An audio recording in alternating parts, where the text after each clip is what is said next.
Quebrando tabus. Com a gente uma vez mais a doutora Mara Diegoli. Doutora Mara, tudo bem? Tudo bem, Marta? É sempre um prazer estar com você. Quebrando tabus de hoje vai falar sobre menstruação. E ninguém melhor que a doutora Mara, que é expert em TPM e outros assuntos, para responder. Doutora Mara, menstruação. O que é? Quando começa? Como é que a gente, qual idade? Por que começa a menstruação? Menstruação, como o nome diz, é a perda sanguínea que ocorre todos os meses. Ela começa durante a puberdade e termina com a menopausa, ou seja, ela dura enquanto durar o período fértil. Doutora Mara, e quando os pais ou responsáveis começam a perceber o corpo da menina mudando, é natural deixar falar sobre isso e que a menstruação venha normalmente ou já se deve procurar um médico? É muito importante que você perguntou. Primeira coisa, os pais devem encarar a menstruação como uma coisa normal.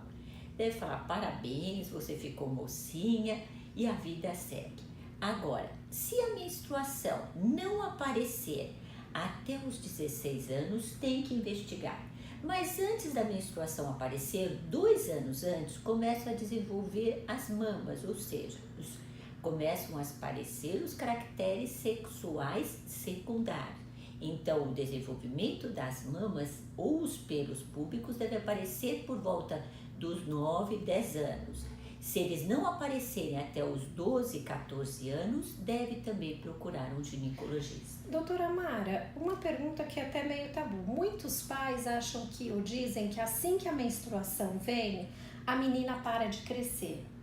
É tabu, é verdade? Porque aí os pais ficam desesperados para deixar a menstruação para mais tarde e procurarem um médico de crescimento endócrino. Como é que funciona isso, doutora Mara?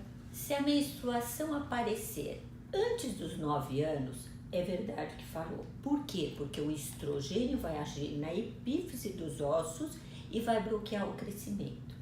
Então, quando ela é muito precoce, antes dos 9 anos, precoce a gente diz antes dos 9, deve sim interromper a menstruação para dar tempo dos ossos se desenvolverem.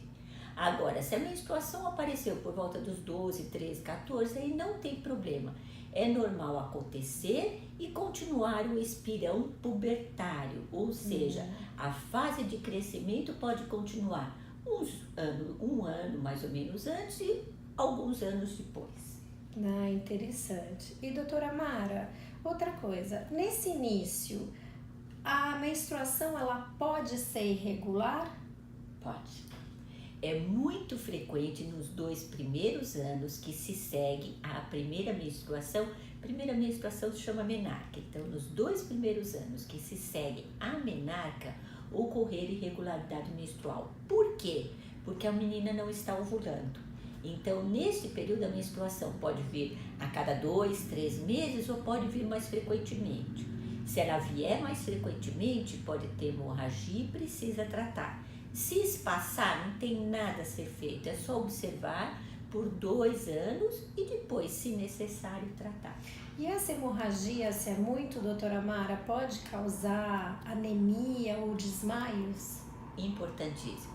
Então, como eu disse antes, a menstruação pode vir em grande quantidade nos primeiros anos que se segue a menstruação e até alguns anos depois. Sempre que a menstruação vier com período maior de 7 dias ou quantidade tão grande que precise usar mais de 6, 7 absorventes, deve sim procurar um médico em qualquer idade, porque senão vai levar a anemia e até desmaios ou queda de pressão. Então é muito importante tratar sempre que tiver ciclos hipermenorrágicos, ou seja, com a menstruação aumentada, tanto em dias como em quantidade. Interessante. E foi falado aqui o uso de absorvente. Vamos falar um pouco de absorvente, pode ser? Porque a menina no começo não sabe nem como usar e uma amiguinha fala, usa esse ou aquele, usa absorvente interno. Quando pode ser usado absorvente interno? E eu não estou falando ainda de outros, só o absorvente interno. Então, absorvente interno a gente entende o tampão ou o OB. O OB, ele tem vários tamanhos. Então, o OB pequeno pode ser usado na menina virgem. O grande, o tampão, deve se evitar. Por quê? Porque pode sim haver rotura de ímen. Pode. Então, antes de usar absorvente interno, se for virgem, o aconselhável é que procure o ginecologista e dê uma espiadinha se pode colocar. Tá, e isso então, o pequeno, tudo bem, mas o absorvente interno não tem a ver com o fluxo menstrual? Não, na verdade, aqui vai um conselho importantíssimo. O absorvente interno é um tampão, um paninho, um algodão que é colocado dentro da vagina e que serve para absorver o sangue e impedir que ele se extravase e suje as vestes. Então ele vai ser usado e vai ser trocado de acordo com a quantidade do sangue menstrual. Então, se a menstruação está muito intensa, o absorvente pode ser suficiente ou não. Se ele começar a ficar úmido logo de cara, pode ser trocado com um espaço menor. Agora, o que um alerta muito importante, se vocês forem ver a bula do absorvente interno, ele diz no máximo 4 horas. Respeitem isso, deixem no máximo 4 e nunca durmam com absorvente interno. Por quê? Porque pode causar infecção. Então, a cada 4 horas deve ser trocado.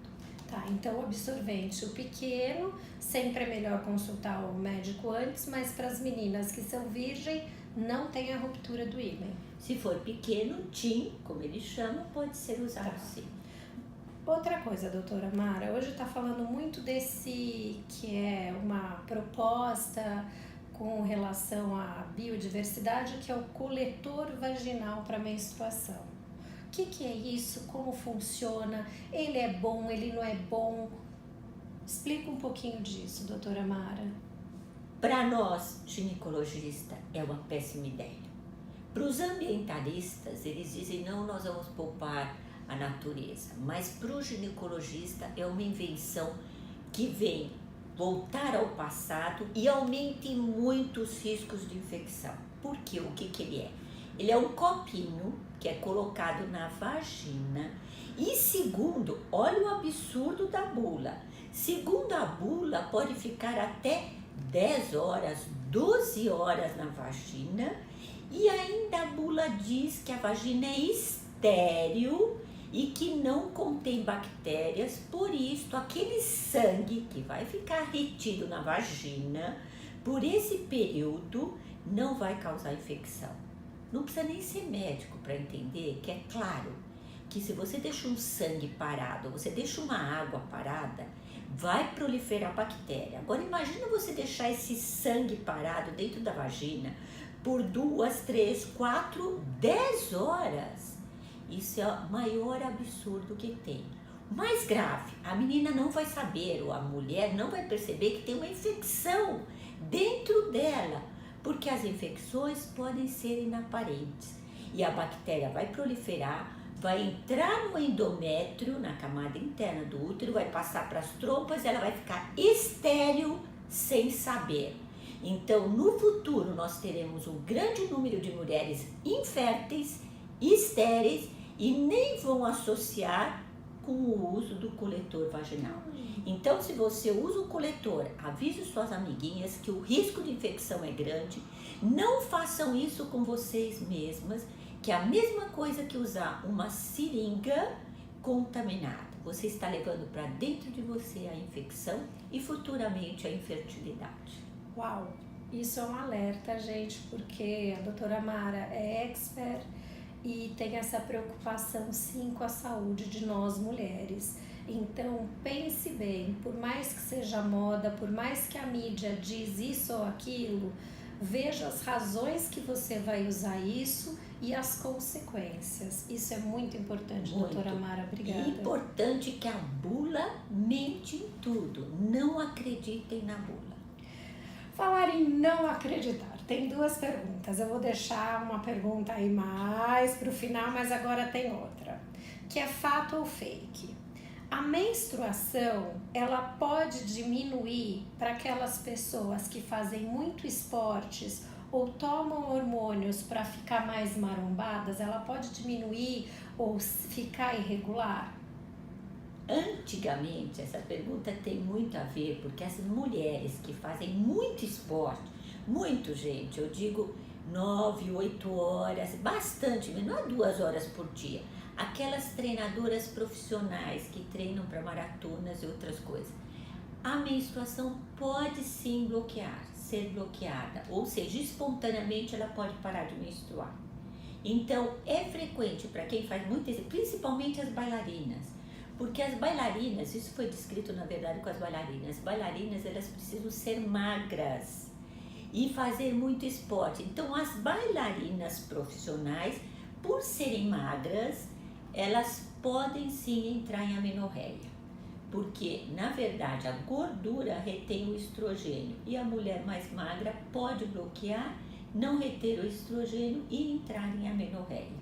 Isso não é bom, porque a longo prazo, a amenorreia precoce ou a amenorreia a longo prazo, o estrogênio é importante para o osso, então ela pode desenvolver, principalmente na fase de crescimento, osteopenia que não será compensada mais tarde. E essas marombas que tomam hormônio para ficar marombada, também treinam bastante, tem algum problema? Aí é diferente, aí é o oposto. Bomba? Aí é o oposto. Muitas mulheres tomam hormônio para ficarem com musculatura, aliás, isso já é rotina em muitas academias e muitas mulheres. E esses hormônios são hormônios masculinos. Então, acontece o oposto, elas podem ter os sintomas dos hormônios masculinos. Elas vão sim ficar mais musculosas, vão bloquear a produção natural dos hormônios delas, mas elas não vão ter osteoporose. Por quê? Porque o hormônio masculino, ele favorece o osso. Então, osteoporose elas não terão. Mas tem outras complicações, principalmente para o colesterol.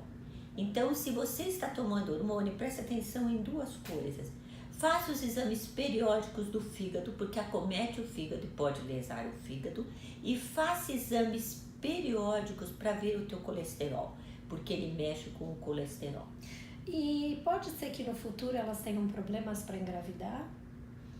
Aí é difícil saber, porque na verdade o hormônio age enquanto ele estiver atuando. Ou seja, vamos voltar para a pílula, por exemplo. Se você esquecer um dia de pílula, a pílula não vai funcionar mais. Os hormônios são a mesma coisa. Enquanto você está tomando, ele está atuando. Quando você para de tomar, ele deixa de atuar. Então é difícil a gente prever com o que vai acontecer no futuro. E aí pode ser que a menstruação volte regularize. Doutora Mara, nós recebemos uma pergunta bem interessante. E se pode ter relações sexuais durante a menstruação? Se tem algum risco? Como é que funciona isso? Como ginecologista, pode ter tranquilo. Do ponto de vista de saúde, não interfere com nada. Por que essa dúvida? Porque antigamente a mulher ficava menstruada, tinha relação, mas antigamente não existia higiene que existe hoje. Então, em muitas religiões, talvez por higiene, talvez por preconceito, talvez por medo de transmitir doença, porque a mulher está perdendo sangue, é proibido ter relação durante o sangramento menstrual. Isso é apenas em termos culturais, porque no termo médico, para nós médicos, não tem problema nenhum ter relação sangrando. Depende de cada casal, fica a critério de cada casal e nós não interferimos. E aí vai a pergunta tabu para a gente fechar essa conversa de hoje. Doutora Mara, pergunta tabu. A mulher fica com a libido mais alta, ou quer dizer, com mais tesão durante a menstruação? Então, vamos voltar. Durante o pré-menstro, geralmente a mulher diminui muito a libido. E quando ela menstrua, pode sim aumentar a libido. Pode. Então, não existe nada que a gente diga 100%. Mas grande parte das mulheres, quando menstruam, como elas estavam num período que não tinha vontade de ter relação, elas passam a ter e querem ter relação. Isso é alguma coisa hormonal ou... Sexo é sempre... O hormônio está muito envolvido com tudo que fala sobre sexo. Então, claro, ela começa a produzir o estrogênio é o hormônio da feminilidade, ela começa a ficar com mais vontade de ter relação. Mas nada que se compare ao período fértil. Aí no período fértil, realmente a mulher quer ter relação porque ela está no auge do desejo. Então nós ficamos por aqui com Quebrando Tabus com a doutora Mara Diegoli, sempre respondendo as perguntas de vocês, e continuem mandando perguntas para www.maradiegoli.com.br. Será um prazer responder. Obrigada. E eu tô sempre aqui com um livro, que é A Mulher e os Sete Grandes Desafios, da doutora Mara. Ela tem outro livro publicado e eu acho interessante essa leitura. Então hoje eu vou fazer assim uma propaganda, porque eu amo esse livro e vale a pena ler. Gente, obrigada e até a próxima. Obrigada.